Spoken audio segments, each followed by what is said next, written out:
የልቤ ትርታ አሳዛኝ የፍቅር ታሪክ ክፍል 11 ከባለፈው የቀጠለ። ዋው! የትናንትናው ምሽት ዛሬ ቀኑን ልዩ አድርጎታል።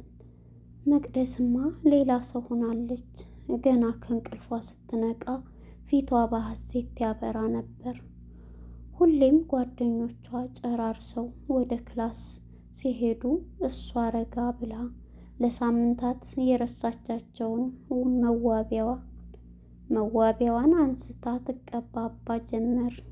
ሲላትም እየዘለለች ሲላትም ብቻዋን እየሳቀች ደስታዋ ልክ አጥቶ ነበር። ልክ ከዶርም ስትወጣ ጌዲዮንን አገኘችው። ድጋሜ እንደ አዲስ ተፈራሩ።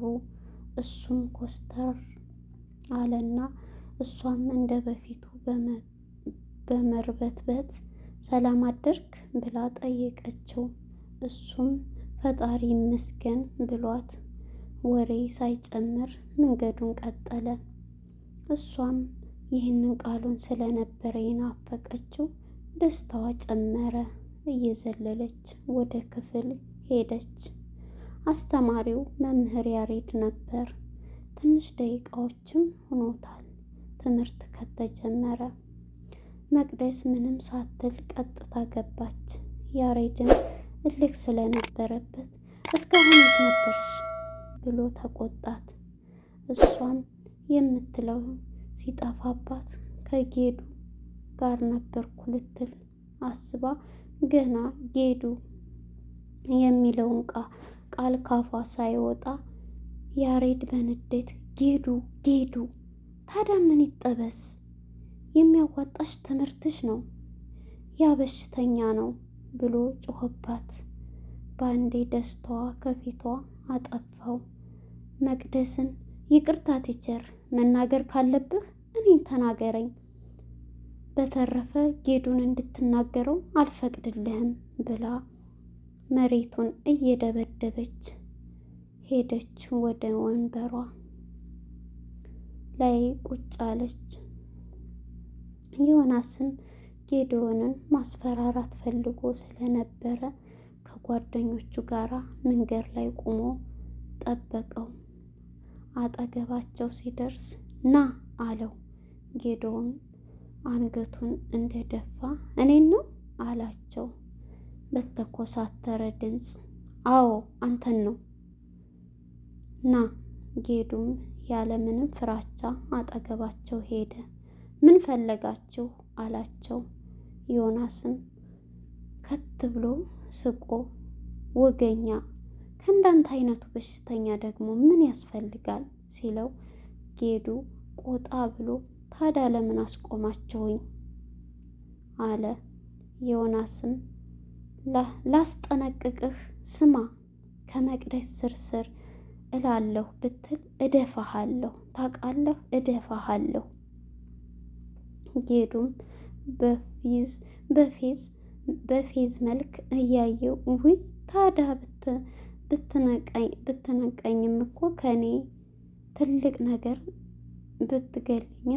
ብትገለኝም ከኔ ትልቅ ነገርን ፈልገሃል። ብትንቀኝም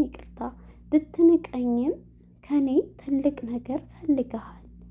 እኔም አንድ ነገር ልንገርህ፣ ጀግና ፊት ለፊት ተዋግቶ ድል ያደርጋል እንጂ እንዳንተ ኋላ ኋላ ብሎ አይደለም። እሺ መቅደስን የግልህ ማድረግ ካለብህ በፍቅር ነው። የሚያስፈልጓትን የምትፈልጋቸውን ነገሮች በማጥፋት አይደለም። እንደዛውም በዚህ መንገድ የግልህ ብታደርጋት እንኳን መሰረት የሌለው ቤት አይቆምም እና እውነት ያወቀች ቀን የውሸት ማንነትህ ገደል ይዞህ እንደሚገባ አትጠራጠር አለው። ዮናስም ደሙ ፈልቶ ስማ አንተ ደነዝ፣ እንድትመክረኝ ሳይሆን እንድትጠነቀቅ ነው ያስቆምኩህ። አሻፈረኝ ካልክ ግን በነፍስህ ፍረድ ሲለው ጌዱም ከበፊቱ በላይ በመኮሳተር አንተ የፍቅር ትርጉም አልገባህም፣ መኖር ካለብኝ ለፍቅር ነው። ፍቅር ማለት ደግሞ ስለሌሎ ስለሌላ መኖር ነው። አየህ፣ በዚህ ምድር ላይ ለሁለት ነገሮች ነው የምኖረው። አንድ ለእናቴ፣ ዛሬ ደግሞ ለሁለተኛ እናቴ ለፍቅሬ። በእነዚህ ሁለት ነገሮች ለመጣብኝ ከነፍስ በላይም ካለ አሳልፌ ለመስጠት ዝግጁ ነኝ። ዙሪያ ጥምጥምም ከመሄድ ፊት ለፊት ሞክረኝ። ደግሞም አትርሳ መቅደስ፣ የማታውቃቸው ያንተ ድብቅ ሚስጥሮች እንዳሉም እናም ወንድም ከኔ በላይ አንተ ፋራ እሺ ብሎት እየተውረገረገ መንገዱን ቀጠለ። ዮናስም በጓደኞቹ ፊት አፈረ። እነሱም እሱን ለማባበል ሄዱ። ይህን በሽተኛ ፋራ ቆይ እንሰራለታለን ይሄ ገገማ እያሉ የስድብ ናዳ አወረዱበት። አሁንም ጌዱ አንድ ነገር ገባው። መቅደስ እና ዮናስ የፍቅር ግንኙነት እንደሌላቸው፣ የባለፈው ውሳኔውም ትክክል እንዳልነበረ ተረዳ። ግን አሁንም መቅደስ እሱን እንደምታፈቅረው ማወቅ ቢፈልግም ግልጽ አልሆነለትም። መቅደስና ጓደኞቹ ከመመገቢያ ክፍል እየወጡ ሳለ ጌዱ ደግሞ ገና ሊበላ እየገባ ፊት ለፊት ተገናኙ። መቼም ጅብ በቀደደው ውሻ ይሾልክበታል ነው፣ ውሻ በቀደደው ጅብ ይሾልክበታል የሚባለው። ብቻ የሆነው ይሁን ሆኖ እንደተገናኙ ብርሃን ሀይ ጌዱ ሰላም ነው አለችው። ከዛም መቅደስ በከፈተችው መንገድ ሁሉም ሰላም አሉት። የሚሄድበትንም እያዩ የሚያወሩት ሲያጡ የት ልየሄድክ ነው ብለው ጠየቁት። እሱም ምሳ ልበላ አላቸው። እሺ መልካም ምሳ ብለውት ከመለያየታቸው ጌዱ አዙሮ ጣለው። መቅደስም እየሮጠች ወደሱ መጣች። በጣም እየተወራጨ ነበር። እንደምንም ብላ አረጋጋችው። ከግማሽ ሰዓት በኋላ እግሮቿ ላይ አስተኝታ በአፍንጫው የደፈቀው አረፋ በገዛ ልብሷ እየጠረገች ነቃ። ገና ከመንቃቱ አናግሯት የማያውቀውን ከእግሮቿ ሳይነሳ መቅደስ አላት። እሷም ራሷን እየደባበሰች ወይ ጌዱ አለችው። የእውነት ፈተንሽኝ ታውቂያለሽ። ከዚህ በፊት ወድቄ ስነቃ ዓለሜ ጨለማ፣ ህይወቴ ጠቁራብኝ፣ ተስፋዬ ተሟጦብኝ ነበር። አሁን ግን እንደዚህ ሲላት ታይቶ የማይታወቅ ምንም እንኳን ባይስቅም ፈገግታ ፊት ላይ ይነበብ ነበር። አሁን ግን ምን አለችው? መልሱን ለመስማት ጓጉታ በአንቺ የተነሳ ጭራሽ መውደቄን ወደድኩት። ምን ብዬ እንደማመሰግንሽ አላውቅም። ለውለታሽ የሚመጥን ቃል የለኝም። እውነት ግን እግዚአብሔር አንቺን ሲፈጥር ብዙ ጥበቡን አፍስሶብሻል አላት። መቅደስም ይህንን የተስፋ ቃል በመስማቷ ቀኑን ሙሉ በደስታ ጮቤ ስትረግጥ ዋለች። ክፍል 12 መቅደስም ምንም እንኳን ከጌዶን ፍቅር ባትጀምርም አሁን ከዓይኗ ስር በመሆኑ ደስታዋ ተመልሷል። ጌዱም እንደዛው። አሁን ወሩ የፈተና ነው። ጎበዝ ተማሪዎች በጥናት ተጠምደዋል። እንደ ወይንሸት ያሉ ደግሞ እንዴት አስተማሪዎችን ማማለል እንዳለባቸው ብቻ ሁሉም በየፊናው እየተዘጋጀ ነው። ጌዶንም እንደለመደው ጫካ በመሄድ ማጥናቱን ተያይዞታል። በነገራችን ላይ መቅደስም አሁን ሳያያት ትከተለዋለች። እናም ዛሬ ሳያያት ከኋላ ኋላው ሂዳ ከቅርብ ርቀት ሆና እያየችው ነው። ግን ይህንን የምታደርገው አንድ ቀን በህልሟ ጫካ ውስጥ ወድቆ አውሬዎች ሊበሉት ሲሉ በላብ ተጠምቃ ከእንቅልፏ ባና ከዛ ወዳው እውን እንዳይሆን እየፈራች ከግቢ ሲወጣ አብራው ትወጣለች። እናም ብዙ ቆየ። በተስፋ ስትጠባበቀው ቆይታ የሆነ ሰዓት ላይ በጫካ የጦጣዎችን ትርኢት ተመለከተች። ከዛም ቀልቧን ሳበው። ጌዶን ለጥናት ተወችው። ከዛም ስልኳን አውጥታ መቀረጽ ጀመረች። ጌዱም በዛን ሰዓት ጥናቱን ጨርሶ መጽሐፍቶችን ሰብስቦ ተነስቶም እንደዞረም መቅደስን አያት። ብታየውም በተደበቀች ነበር፣ ግን አላየችውም። በጦጣዎቹ ሁኔታ እየሳቀች ካሜራዋን ደቅና እየቀረጸች ነው። ጌዱም የልቡን ጀግና በተመስጦ እያደነቀ ለደቂቃዎች ሲያያት ቆይቷል። ፊት ለፊቷ ሄደ። ከዛም ረጋ ባለ ድምፅ መቅደስ አላት። መቅደስም በድንጋጤ ጮኻ አውቃ ፌንት እንደነቀለ ሰው እጁ ላይ ወደቀች። እሱም እውነቷን መስሎት ሊያነቃት ብዙ ጣረ። ከዛም የያዘውን ሃይላንድ ውሃ እለዋ ላይ ደፋባት።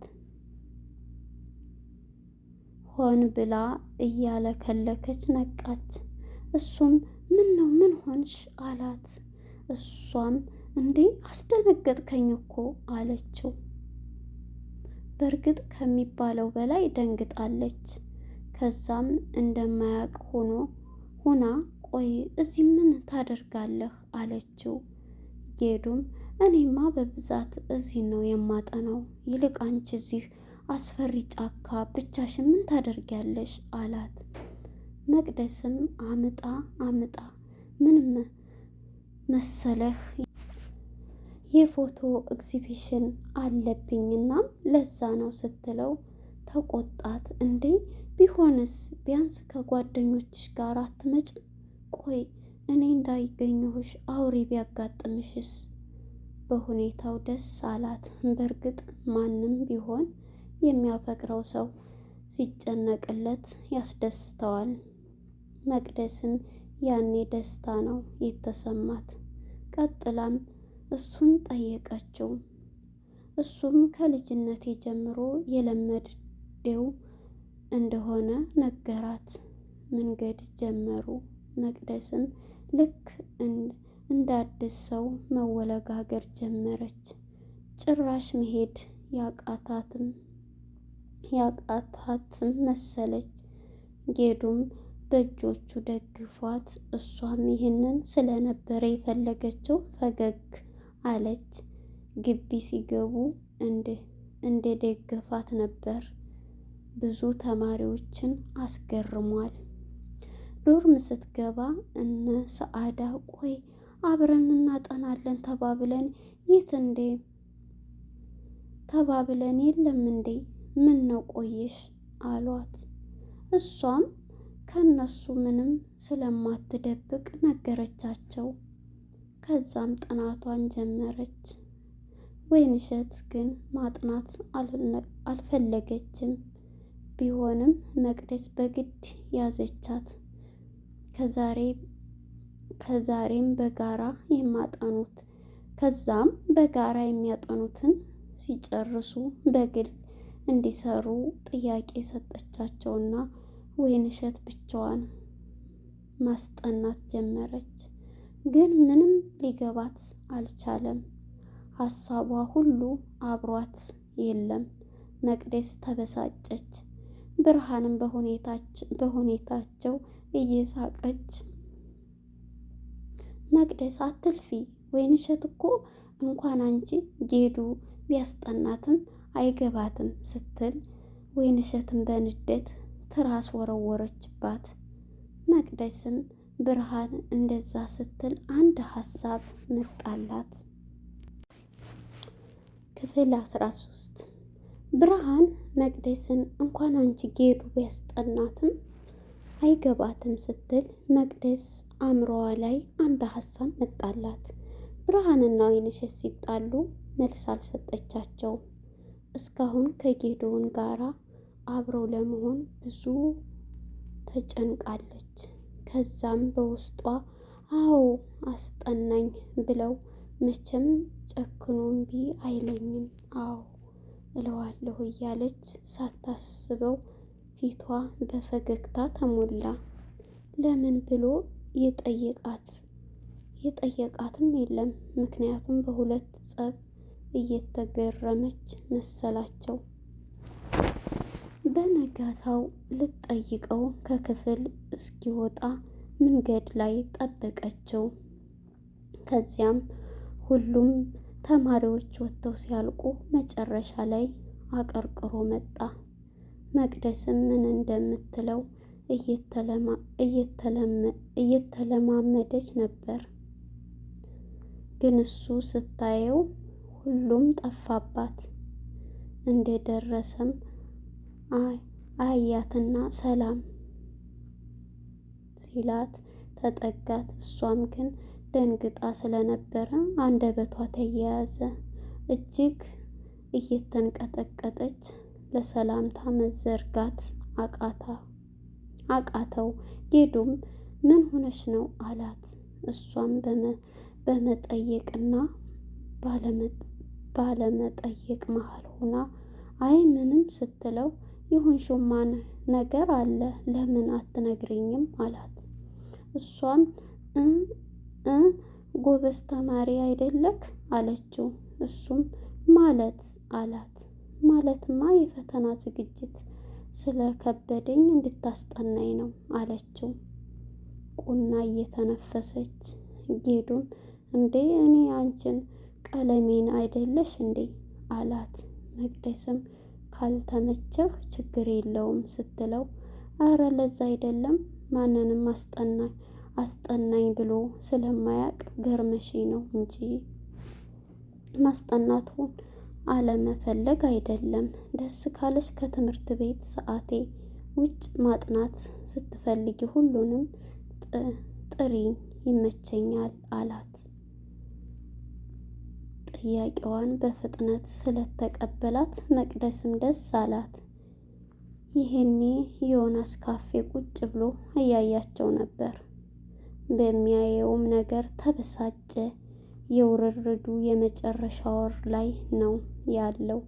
ግን ይበልጥ ያሳሰበው የውርርዱ ብር ማጣቱ ሳይሆን በማንም ተሸንፎ የማያውቀው ዮናስ በአንዲት ሴት ክብር ሲነካ መሸነፉን ግቢው ሲያወራ ገና ካሁኑ ታይቶት ነው። ከዛም የፍቅር ጥያቄ ሊያቀርብላት አሰበ።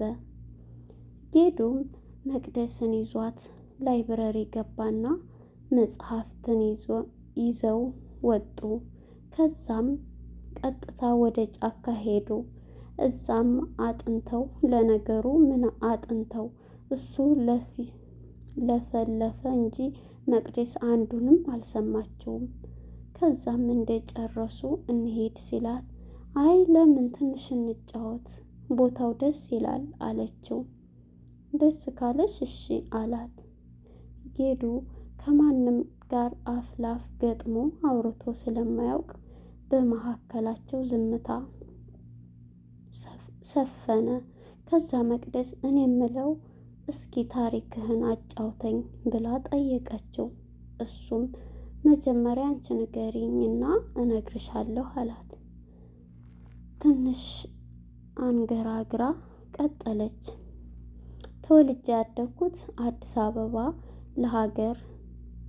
ለገሃር የሚባለው ሰፈር ነው። የልጅነት ጊዜን እንደ ማንኛውም ሕፃን ደስ የሚል ነበር። 2 ወንድምና 1 እህት አሉኝ። የቤታችን የመጨረሻ ልጅ እኔ ነኝ። ሁሉም ታላቆቼ ናቸው አባቴ የአዲስ አበባ ዩኒቨርሲቲ መምህር ነው። እናቴ ደግሞ ከፍተኛ የመንግስት ቢሮ ነው የምትሰራው። ሁለቱም የተዋወቁት አባዬ መምህር፣ እማዬ ተማሪ ሆና ነበር። አሁን ላይ ጥሩና ስኬታማ ቤተሰብ አለን። ሁለቱም ወንድምና እህቴ የማዕረግ ተመራቂዎች ናቸው። እኔም ጠንካራ እንድሆን ዘወትር ያበረታቱኛል። እንዳውም የውጭ እድልም መጥቶልኝ አልፈልግም ብዬ ነው ዛሬ ላይ በጅማ ዩኒቨርሲቲ የዶክትሬት ትምህርቴን የምማረው። ምክንያቱም ሳይማር ያስተማረኝን ህብረተሰብ እኔም ወግ ደርሶኝ ማገልገል እፈልጋለሁ። ይህንን ሳደርግ ከቤት አንድም ተቃዋሚ አልገጠመኝም። በቃ ይህ ነው፣ አሁንም እየተማርኩ ነው እልሃለሁ አለችው።